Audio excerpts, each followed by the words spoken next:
And we're live here with SampleServe Masterclass Wednesdays. How's it going? I'm Joshua Paul. I am the Marketing Director, Product Manager of SampleServe, and with me I have Russell Schindler. He's the founder and CEO of SampleServe. Say hi, Russell. Hello. Okay. Russell's got 35 years experience in the environmental industry. I got 4 years experience with SampleServe, so I'm a professional geologist probably by now too, right, Russell? Right. Yeah. Okay. Honorary geologist? I wouldn't put that on a card or anything like that. Okay. Just for this episode, let's say I am. You know more about it than a lot of people. Okay. So what we like to do here on Wednesdays, we bring on some experts from the industry. We talk about our app, the SampleServe app for collecting environmental data, and we also like to talk about the industry in general and give you some tips and tricks. So today we're talking about the SampleServe app, as we normally do on these Wednesdays. This is for environmental professionals. It's got a project management tool, mobile field app for laboratories, and it also has a report graphics and generation tool as well. But here today we're going to be talking about digital chain of custody.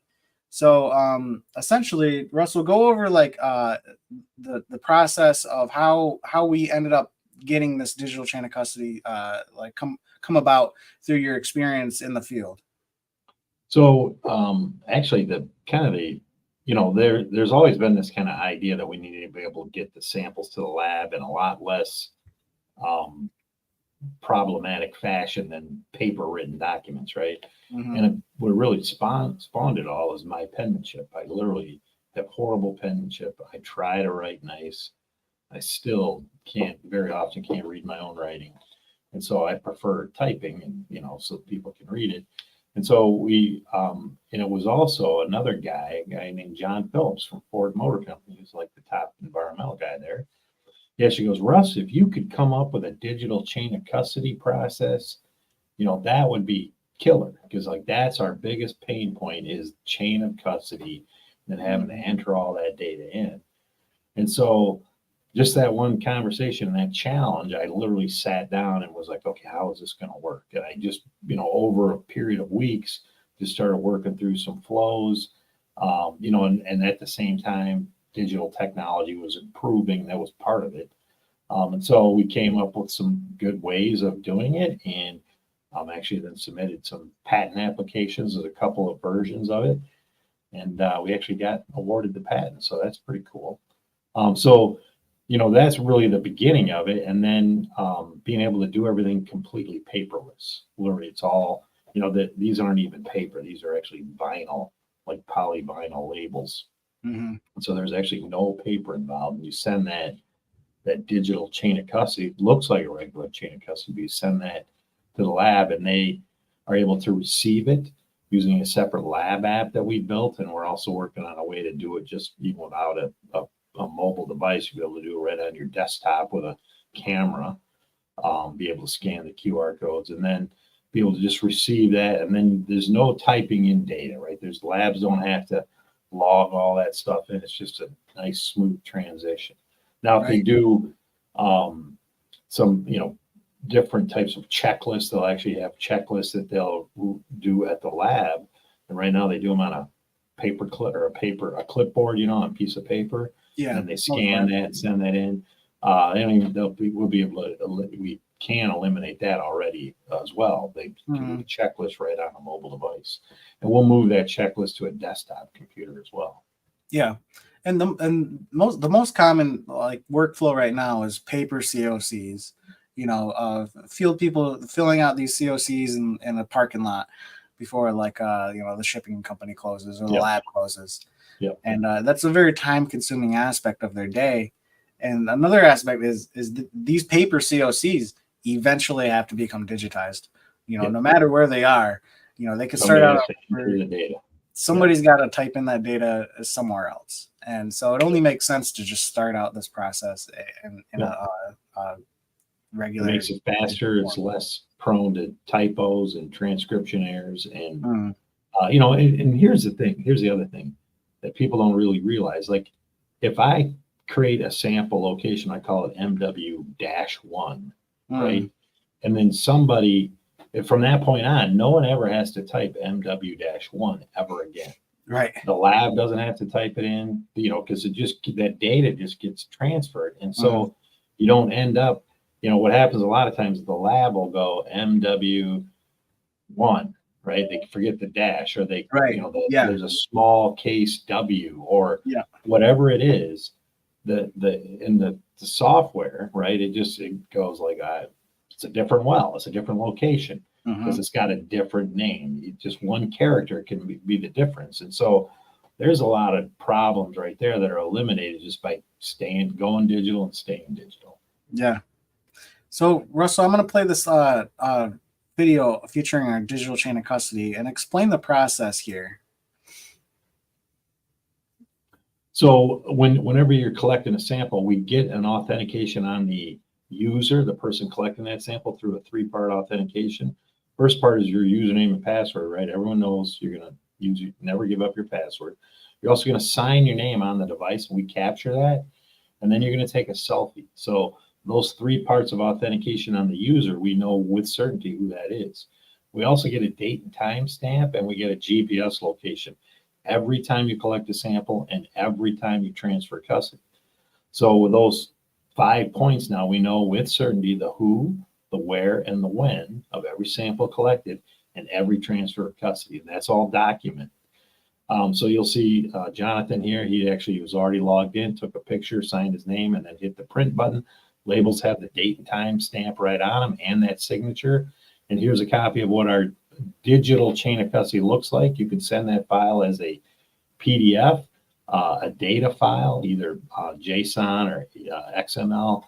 And it looks like every other chain of custody. It's got all the billing information, turnaround time, what samples you want, the date and time, everything, how many bottles you got for each parameter you're looking for. The bottom part, and the one thing I'd point out about the top part is you can read everything, right? Because it's nice and tight.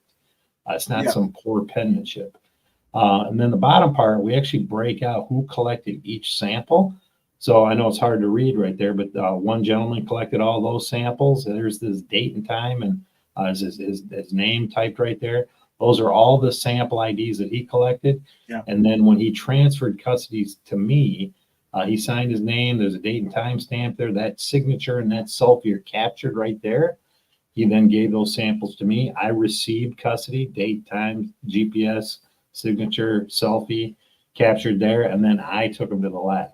The bottom half of that page is my samples that I collected, and then my taking them to the lab. So what happens, we were both out there sampling. He gave me his samples. We did that transfer of custody, and then I took them all to the lab.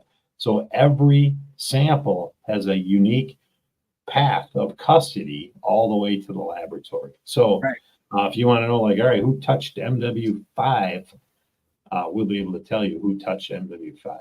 Yeah. Yeah, it's all immutable data. Let's go to the project management tool just so we can show off how to easily access these digital chain of custodies. So I have a work scope planned out here. It's scheduled for today. It's it's already in progress because I already downloaded it to my tablet, and I already took some samples, and you'll see that in a little bit. But I have 2 laboratories connected to this project. One's Eurofins, and one's called EnviroLab Services. And I'm sending a leaded gas to EnviroLab. I'm sending BTEX and VOC to Eurofins here, and I can easily manage these tests in this project here.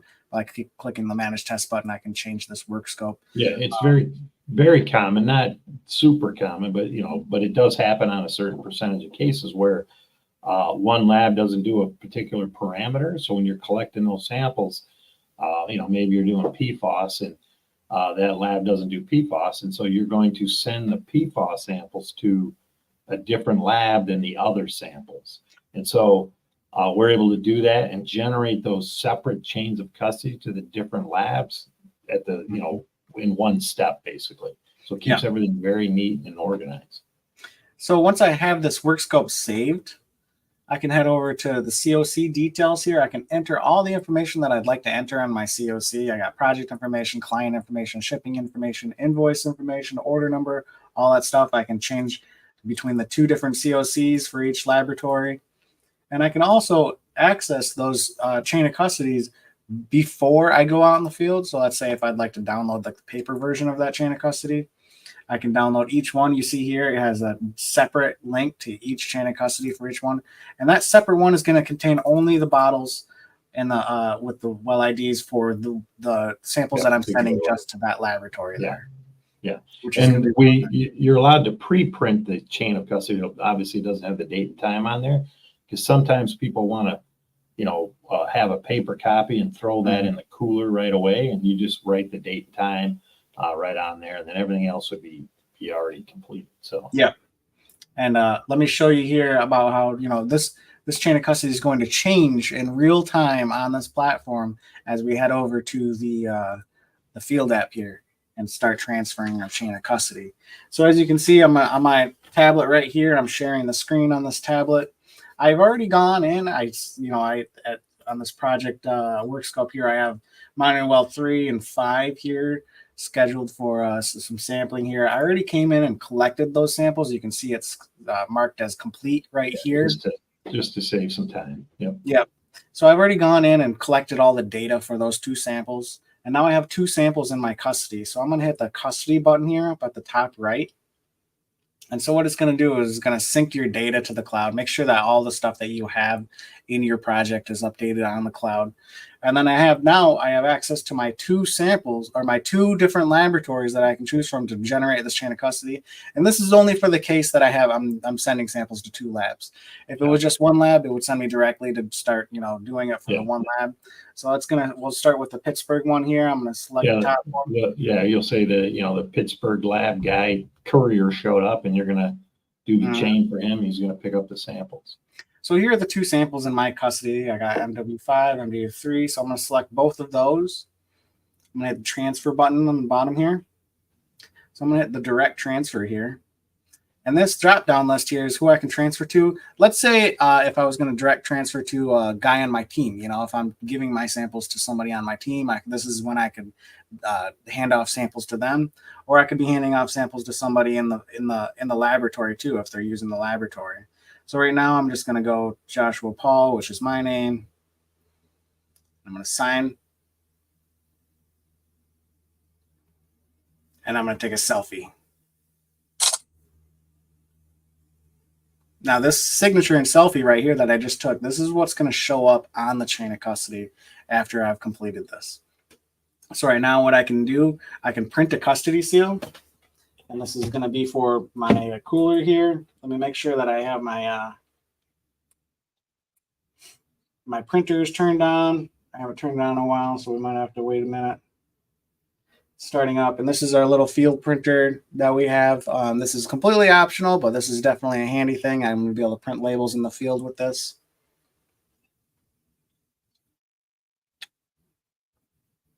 Looks like it's on.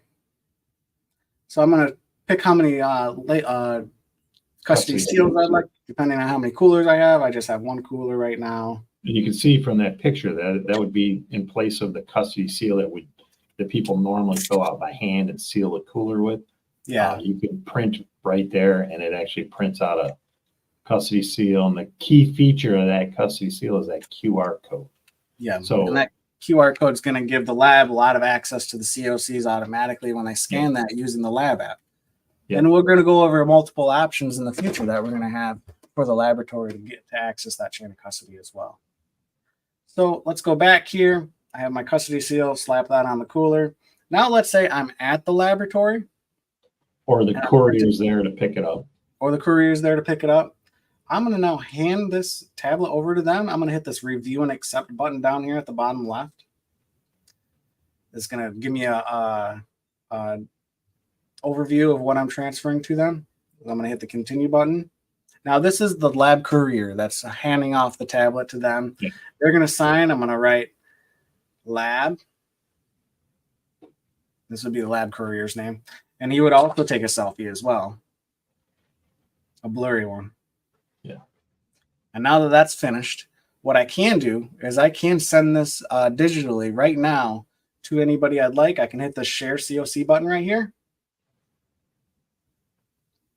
And I'm going to pop up my email. Yeah, and you would do that, if you just want to let your project manager know, like, hey, samples are done. Here's the chain of custody. You picked them up. you know, so everyone's got everything, and you know, they would know then, like, hey, the sampling's done. Yep. So I now just sent that chain of custody to myself. Now let's head over to my email here. And here's this link that I got. It's in the subject line here is the project that we're on. And now I have this access to this updated chain of custody here sent to myself. And as you can see, it's relinquished by me and it is received by me because I just did that. Yeah, but as you can see here, it says lab right here in the spot. Yeah, that's the signature that you just signed on that device as the query. Yep. And if it was going directly to the laboratory, it would show up over here. The laboratory can receive it as well. Yep. And it would be lab, whoever you're handing it off to at the laboratory. So this is all updated real time. So you see how this document was, it was originally just this. And now that we have transferred this chain of custody over, and then I want to show you as well over here in the PM tool that we were just on. I could show you here in the forms. We have a new link that's generated down here in the forms area. And this is a custody transfer. And this is going to give you the same access to that same file that we just showed you. Yeah. So anyone who's got access to this project can actually go in even months from now and pull up that chain of custody. So it's automatically stored right there within that project event. So yeah. And the nice thing is when the laboratory receives it, they can use the lab app, easily scan that QR code and bring up all that chain of custody information, except the bottles. It's absolutely free for labs to do. And this is a feature that we want to, let me show you here. We want to go over. This is going to be coming out within a couple months here, probably within a month, you think, Russell? Yeah, something like that. We're very excited about this. Is we're adding a QR code to that chain of custody directly. And what that QR code is going to do is going to allow anybody that opens up that, that breaks that custody seal, opens up that container, they're going to be able to scan that QR code on the chain of custody that's in the cooler. And this is especially good for laboratories that, aren't using our lab app. It's going to be available to anybody. Anybody that scans that QR code is going to be brought to a web browser app. It's not going to be nothing to download. There's going to be no sign-in required. But you scan that QR code, and it's going to bring up the chain of custody for you to start, accepting those samples. And then you could transfer that information either via CSV file, a JSON file, any kind of certain specific export you'd like. We can handle that. And you can transfer that information into your LIMS very easily and download that digital chain of custody very easily. So there's no more scanning of those chain of custodies. I know a lot of laboratories spend a lot of time scanning chain of custody so they can document those digitally. And that information is already going to be available in a CSV format, so you can access that in a table that you can transfer to other LIMS, and specific types of data transfers as well is going to be available. We're working with a lot of LIMS right now on the type of formats that they like to see accepted into their programs. So it's going to be eventually, the plan is we want to have every LIMS out there is going to be an option for you to transfer that data into there. And the image there you have is actually like a camera for a computer, just facing down. And then in the future, when we get this completely built out, you literally be able to just take that camera and slide bottles underneath that have our unique QR codes on the labels, on the lids, and you'll just be able to log everything in very quickly. So if you put your, you can slide the cooler under there, and if they're all lids up, it'll scan everything in. You don't have to type all the data in. And then on the desktop, you'll be able to, if a bottle's broken or some other thing you need to note about it, can be documented right there on the desktop. Yeah, easily. And you can do this on your desktop if you have that camera connected to your, it's just any kind of webcam that you can go out and buy at a store. And you can also be doing this on your phone or on a tablet that you have in the office. You can it'll still work on a mobile device, and it'll work on your desktop. So that's really what we're working on right now. We're doing this for a couple of clients that we have that have requested just being able to use a desktop, rather than a mobile device. And the main point behind this is that it's knocking down barriers to all laboratories. So, because a lot of laboratories, they can't use like either an Android device, which is what our lab app is on. A lot of laboratories, they don't, they don't want to deal with, creating all these logins and sign-ins and setting up test libraries and stuff for their clients. You just want the clients to be able to send in a digital paper copy with that QR code, and then they can start accepting the chain of custody digitally from there, which is very easy. And then eventually, ideally, and I think most labs will do this, is they say, hey, stop putting that paper chain inside the cooler. We don't need that anymore. We would rather just scan the QR code that goes on the custody seal and start from there. Yeah. So we're kind of allowing labs to approach this incrementally. Some people have a hard time just, releasing the need for that paper chain of custody because they feel like they need all this documentation. But the documentation is actually captured in their database. It's an immutable database. When something happens, it never gets erased. It's there. So we can go back and look it up. So, I think eventually, just like with, mobile banking, right? It took a long time for people to really get, used to getting away from paper checks. And even if you do a paper check now, you can, you don't have to take it to the bank. You just take a picture on your phone and it gets deposited in your account. So like I said, people have a hard time just kind of going completely from one system to another without some incremental changes. So we're allowing for that incremental change. Yeah. And I think this is a great step forward for laboratories that are looking to get their feet wet in some digital chain of custody processes. Right. So Russell, we're way over, man. We're 123. So let's end this here. I think we got one more slide here, and this is just about our virtual demo. So we have a virtual demo on our website. Go to SampleServe.com, and we have our entire process. Everything goes over small videos that show every single process in the Sample ENV app. And you can go over those. It takes about 25 minutes to go through every single video, but you can pick and choose which parts you'd like to watch. And it's really easy. You can schedule a demo from there. You can get signed up. It's free to get signed up. Everything we showed you is actually free to use. We always forget to say that, but everything we showed you so far is actually free for the laboratories and for the environmental consulting companies too. Yep. So, all right, we're going to there. And we have a special guest next week. We have Tyler Hintz from In Situ. He's a part of their global sales and supply rental company. And we're going to talk about our meter integration with them and supply and rental integrations coming up as well. So, all right. All right. Thanks. With that, we'll see you guys.